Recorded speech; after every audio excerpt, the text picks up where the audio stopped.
What up, YouTube? This is going to be the next 4 games that I played in the Classical Shield Arena. So, and I'll put the times to look at each game in the description or in the comments, or probably both. So, just to keep you up to date, if you watched the last video, that was my first 8 games. Actually, 9 games. I got 9 wins since one of my guys didn't show up. So, I was actually first place in this tournament out of maybe like 1,200 people. And so I had something like 40 spectators for this game. You can see all the people commenting. Now, I can't see this during the game. The players can't see this, but then after the game, you could look at all this stuff people are talking about. Anyway, yeah, I was winning 9 games, and I was pretty excited. And then I run into so this is called Marshall Gambit. It doesn't have to be Gambit, but usually sometimes white will just go back and then it's not a Gambit. But usually white will block, as in the game, give up then d pawn, and more common is bishop e2. But there's a value to playing less common moves because I'm totally spaced on what to do here. Thought for a while, and in the future I'm going to play knight a6, hitting this bishop right away. White has a lot of tricks. For instance, in this position, the book move is actually bishop f8, which looks quite strange, but it's pretty easy to see that if I take, I get mated. So then I would play my knight here, gambit the pawn back, and so now I'm not up a pawn, but on the other hand, I gained a bunch of tempos on this bishop, and probably play bishop d7, castle queenside with a reasonable position. So instead, I kind of forgot my theory, like an actor on stage who forgot his where's my mind's notes, script. Forgot the script. So I forgot the script here, and I played 97, which in and of itself is not a bad move. It's preparing. Well, it's not really preparing its castle because this bishop is here. So really, 96 makes a lot of sense. Just hit this guy right off the bat. But wasn't sure what to do. I played 97. I'm like, well, maybe worst case, I'll play f6 and king f7. Comes in with queen d6, which is not actually the best. But of course, he's threatening mate, and I think the only way to stop it is to move. I played knight f5. Still doing fine. He drops back, and now I play knight a6. And yeah, this is a bad move. I should just play bishop d7 or knight d7. And I guess with the ideas is after castles, f6. Still looks a little scary. Well, he can't do this. I can just take. I'm kind of worried about him kicking this knight and bringing his queen in here. Oh, and oh yeah, very snazzy move. So this f6 plan is too slow. Huh, he's not coming in. Why is this so bad for me? I guess black is just getting a ton of attack on my queen. You can see my pieces are very discoordinated. So even if I would have played correctly, it's tricky here, very tricky. So what was my line? Knight d7, a few castles. Oh, yeah, queen c4. This comes up in the game too. And after king b1, what am I doing? Ah, now I'm playing c5. And once I get rid of this bishop, so he goes to c3, now I can castle kingside safely. So black's objective in these crazy gambit lines is just to castle kingside, or castle somewhere, castle safely. If you can castle safely, you're doing well. So instead, with like 40 people watching, after here I'm fine, but then I played knight a6, and as soon as I played this move I realized, shoot, he can just castle queenside threatening mate. And now with this knight over here, I'm no longer protecting this square. Obviously with my knight back on b8 I can play bishop d7 and clog up the d file, but now he just castles queenside, and yeah, here I panic. Could play f6, and I thought, well, I saw f6, but I'm like, oh, aren't I losing the rook? Can't take the rook. Why can't he take the rook? Can't take the rook. Oh, well, for one thing, this is hanging.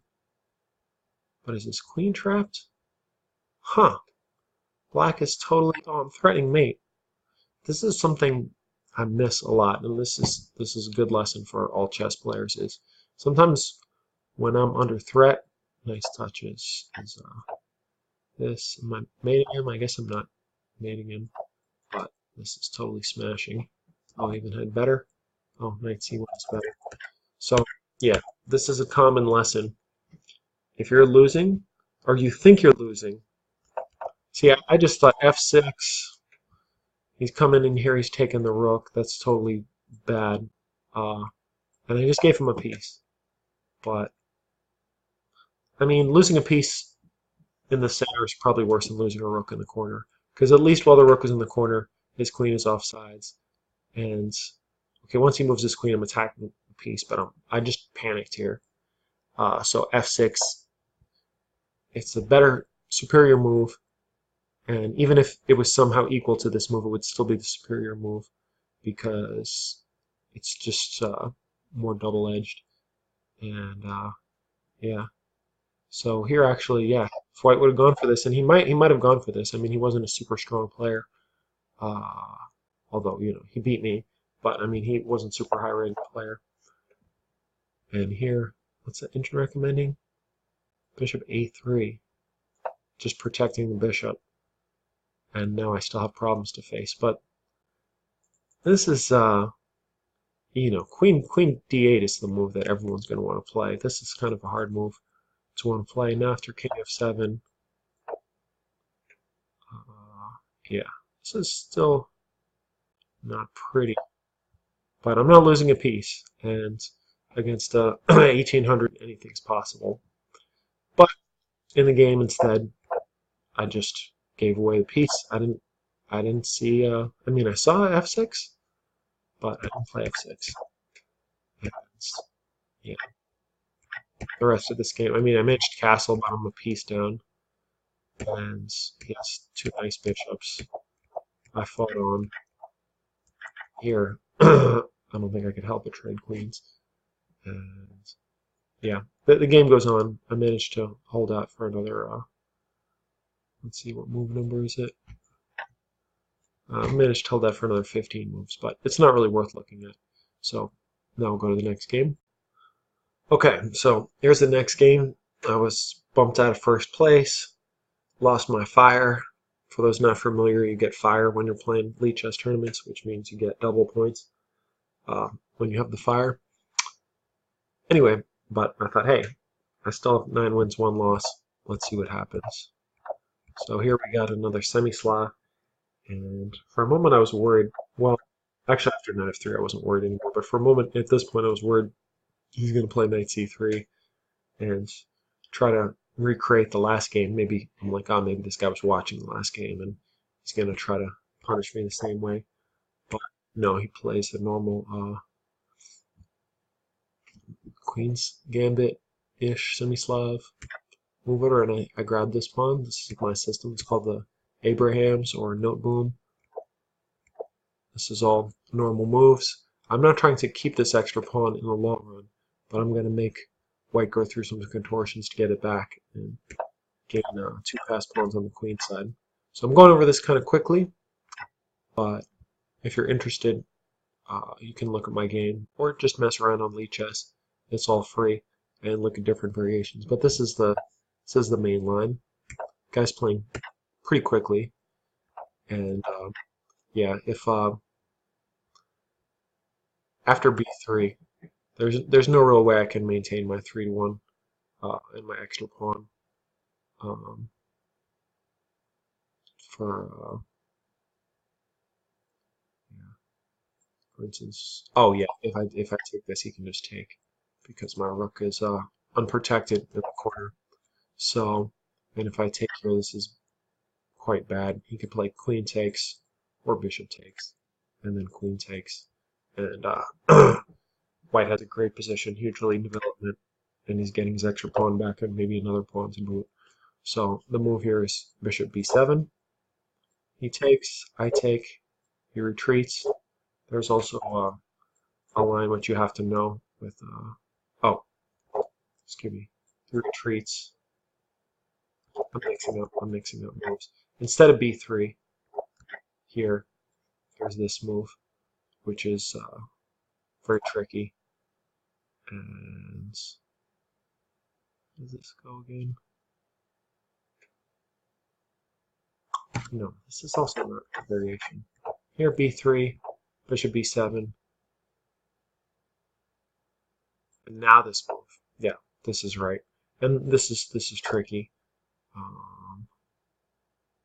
This is tricky. What's the big idea again? B takes. Yeah, this is it. Here, here, and yeah, black's king is stuck in the center. I'm gonna try to remember the variation now, but this is a tricky line. You block, knight d4. Yeah, e5 is the move, and yeah, if White can castle, he actually has a nice position. Uh, and White's king is also not totally safe. Very double-edged. Computer says 0, but this is a type of position very unlikely to be a draw. Anyway, he didn't play this way.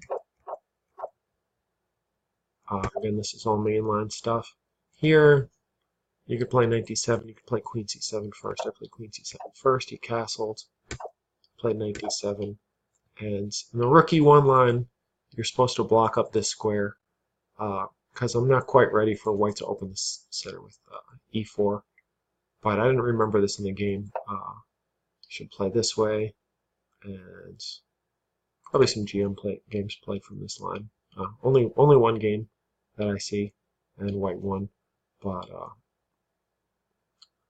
yeah, this is the way you have to play it. Let's get off the book.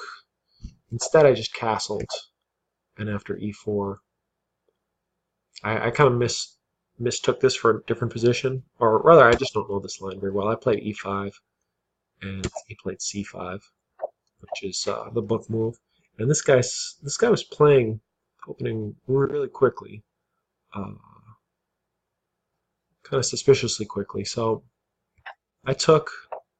He played rook c1, and here's where I started to screw things up. I know in some lines you want to play bishop c6, but that's just too low. I have to clog up the center.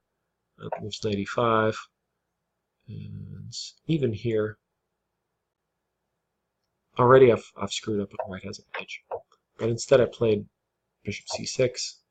Then he gets to play e5, and yeah, I'm already in trouble here. I took the knight, he took, and here I thought I was okay after knight takes pawn because I'm hitting both these guys, and thought, yeah, what is he going to do about it? But I missed the obvious queen g2. Here the computer says I should sack the queen for both the bishops, but this just looks kind of insane. And not even to take the rook, let's take another bishop. But White has this passed pawn. Okay, I'm threatening to fork the rooks. But yeah, I mean I have 3 passed pawns, and I got rid of his bishop pair. But on the other hand, I'm queen down. But I just, I mean, I guess I should have done that actually, rather than just losing a piece for no reason. But yeah, here I'm just losing a piece, and I made my problems worse. Attacking the queen because, yeah, now in fact, I'm losing this. Am I losing the knight too? Well, anyway, the knight is very inconvenient. Rook takes, and oh yeah, the knight's off sides. I'm losing both these pawns. He's got extra piece in this passed pawn, and I resigned. So as it turns out, this opponent, Oreo Dragon, was cheating, and he was banned. Later in the tournament, about a half hour later, he was banned. So, but it was very demoralizing. I just lost my last game in a bad fashion, and then I got totally smashed in this to an opponent who wasn't super high rated, and he just annihilated me. And I had a feeling he might be cheating, just based on the way you can kind of tell in very tactical positions like this. He played c5 like instantly, rook c1 super fast, d5 super fast, and then here, and he found queen g3 like right away. And usually when you're playing a human, they might bust out the opening really quick, but once you get to a tactically rich position, they tend to slow down and take their time. And yeah, just the speed at which he was busting out these moves. Let me see, can I show that? There's a way to show the time for each move. I don't want to go into it now, but you can find this game on my profile if you want. And if you look at this, he made no mistakes, no blunders, one inaccuracy, according to the computer, which is probably c5, which is a book move that the computer probably doesn't understand why I played the c5 move. So it really sucks to lose to a cheater. I hate cheaters. I don't fucking understand why you're going to go on the internet for no money, just for ego, which isn't even your ego, and cheat. It just makes no sense to me. So it was a little demoralizing when I found this out. I kind of lost my steam after the first game, and then I lost this game, and I'll show you the next two games. So I lost 2 games in a row. Now I'm playing a 1700 player, so I thought I better berserk. He also berserked. Turns out this guy, if you look at his stats now his slow stats are 2200, and his speed and bullet, or his speed and or no, his rapid's 2200. Anyway, he's like a 2200 player. So I shouldn't have berserked him because his 1783 was only provisional. But I was kind of, this is the situation. You start losing, your ego gets the better of you, and you just want to smash fools. So we get it's called the burn variation, and yeah, not too much comment so far. Black has the bishop pair, but he has bad pawns. I decided to go in for this line, get a bunch of pawns on the queen side, and here he lets me get his king in the center. And this is where I start to screw up. I played bishop e5, which in and of itself I don't think is that bad. He consolidates with f6, and here I make a bad move. This bishop is a good piece. I decide to double his pawns. So now he has 2 sets of double pawns. But on the other hand, this knight is not threatening to go here or here. I mean, this is not much of a square, and this bishop is good. There's really no reason to do this. I'm threatening to castle with check. Say if I castle with check. Say if he blocks. Maybe I can think about ideas like this, trying to gang up on this pawn. Maybe I could threaten to take, get his bishop over here. I mean, this is all speculative because this pawn is also weak. But this turns out better than the way I played it. I took this, and then I played another bad move with b4. So no one's threatening to come and get this pawn anytime soon. There's no reason to play b4 right now. I'm neglecting my development. And even though you might think, oh, who cares about development? It's a very simplified endgame, but development still matters, as you'll see in the game. So he strikes back right away with a5. I played a4. Maybe I should play a6. And because as it turned out, my structure over here was not fluid at all, and it was easy for him to attack. So plays another pretty good move. Computer's not crazy about it, but it makes a lot of sense to me. Now I can't castle. If I can't castle, can't bring this rook in the game. I'd have to play something like king here, and I guess I have time for this. Yeah, he's not castled either, and then I can bring the other rook behind. Maybe that's what I should have done. Let's see, what did I do? Instead I played knight over here. And I have some ideas of trying to win this pawn, but this is really slow. He plays king e7. I play knight b3. But now, of course, he just takes. There's no pawn to win. And, okay, these guys look good if I can ever get going and get a queen, but it's not really going to happen. I played knight a5. Feels good for a moment. I'm attacking his bishop, but bam. Bishop goes on a great square. And yeah, this knight is dominated. As you can see, I can't go here, I can't go here, can't take this pawn. I could come here, but where am I going from there? And I'm blocking my own pass pawn. So Black's played the opening well. I castled. And yeah, he's coming in, trying to undermine my king. Here I blundered. I blundered away the game with rook fd1, which is obviously falling apart after this move. And I struggled on, but this is not a happy position. As you can see, these pawns on the queen side, far from being strengths, they're being attacked. This knight is useless. It's almost like I'm a piece down. Black just keeps coming forward with pawns. I try to run, comes over with this other rook, and show you the rest of the game briefly. I have vain attempts to get a queen over here. Attacks the exchange. Well, the computer said it's actually the best move. I had some vain hopes of push, push, push, check, win the exchange. Even that's probably losing, but of course my rook's not even there. And yeah, this is a hopeless position. Yeah, here I can't take the rook. He's threatening me, and believe it or not, I've actually had some trouble, well, mainly in like blitz and bullet games, winning 2 rooks versus 1 rook. Although here with my king all the way over here, it's not so hard. So I played on a little more inertia, but yeah, I resigned here. He has plenty of time left.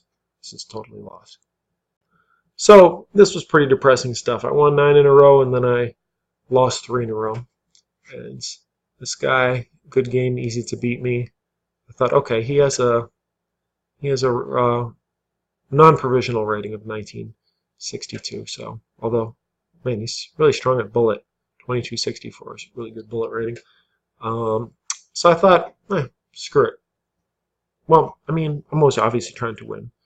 I didn't berserk, and he did. And I was happy to see him berserk. And I played, usually I just play the main line. And this is how it goes, unless I'm messing something up, yeah. And actually beat a 2400 USCF in this line, although, you know, it doesn't offer. Wait a minute. What did I screw up? Why does it say Black's winning? Did I mess something up here? Did I miss a move or something? How is Black winning? What the hell are you talking about, Black's winning? Did I miss a move? Is the engine being crazy? Oh, yeah, this is fun. I don't know if the engine's smoking. Anyway, this did not occur. Yeah, this did occur, and I played e5. So this is a tricky move. I've beaten lots of low-rated players with this, but if Black knows to play d5, White doesn't really have anything. The main line, I think in Chess Openings for White Explains, they recommends this system with bishop b5 and knight e4, and then you take, and there's a bunch of stuff to memorize, but really Black is fine here. I don't even know if I'm doing this line right. There's a lot of tricks, but I played a less common move, just bishop back to e2. And this is equal. It doesn't really offer White anything, but gets Black out of his book. Here playing here, the natural move is a little bit of a mistake.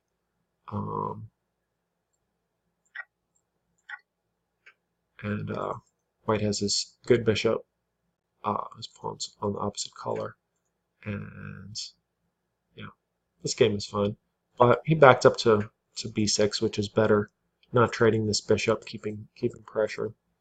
And played knight c3. He castled. I castled.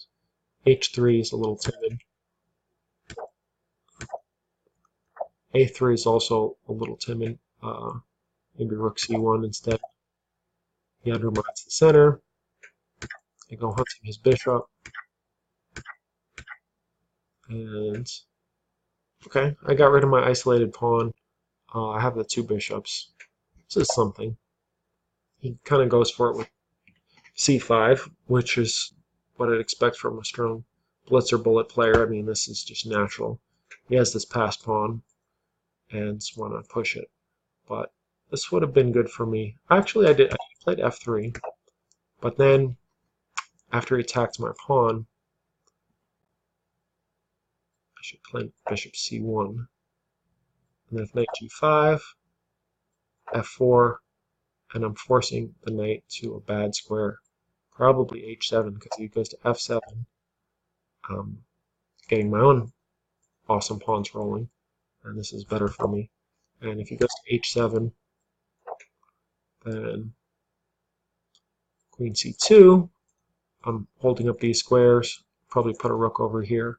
Okay, this bishop's temporarily kind of stupid looking, but maybe I'm trying to play pawn here, break up these guys, and white has a slight advantage.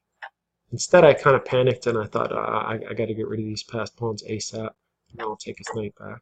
And this is also okay for me. Here he came here, attacking the e-pawn, and at this point I started to panic a little. Peter says I'm better, but I thought, shoot, how do I protect this pawn? And I thought, okay, I know what I'm going to do. I'm going to trade rooks. If he takes with the queen, then I can take this pawn. If he takes with the king, I'm checking and playing queen f4. It's a little artificial looking, defending the pawn with the queen. Computer recommends something different. Here just says queen d3. Don't worry about this pawn. I'm not worried because I'm winning pawn back. Yeah, counterattack. This is what computers and strong players are really good at. They're, weaker players, even A players, experts like myself.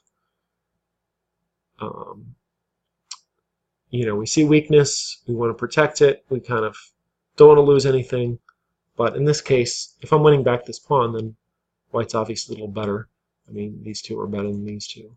So this would have been preferable instead of just only thinking about defense, which is a big problem of mine. And here's where I lost the game. After d3, I played the very natural move, rook to d1. But after check, it doesn't really matter whether I interpose the queen or move the king, it amounts to the same thing. This is even worse, actually, because I'm getting mated after this. I mean, not necessarily mated, but if I take the queen, I'm getting mated. So instead I interpose the queen, but he takes here. I'm a piece down. Okay, I have these two extra pawns for now, not for long. Oh, actually, I don't have anything because I'm losing the rook. This was adding insult to injury, and yeah, lost 4 games in a row. Pretty depressing. So instead of rook d1, could have held equality after this. He can still check me, but now I can happily go to the corner. If he takes, he's losing his queen, and the pawn is not queening.